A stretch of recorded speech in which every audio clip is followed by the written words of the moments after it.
कहता था ना, मुझको परदेश मत भेजो माँ। अब मेरे बगैर ईद कैसे मनाओगी माँ।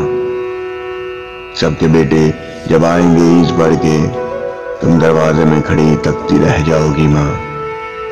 सवैयां जब बांटने लगोगी मोहल्ले में, तुम्हारी पलक आंसुओं से भीग जाएगी माँ। शाम तक भी जब न पहुंच पाऊंगा घर, तेरे दिल की धड़कन जैसे रुक सी जाएगी माँ। और ईद पढ़ के जब वापिस आऊंगा ड्यूटी पे, तसल्ली ये दिल को दे के सो जाऊंगा माँ कि ईद का क्या है, अगले साल फिर आ जाएगी माँ। कहता था ना, मुझको परदेश मत भेजो माँ। अब मेरे बगैर ईद कैसे मनाओगी माँ।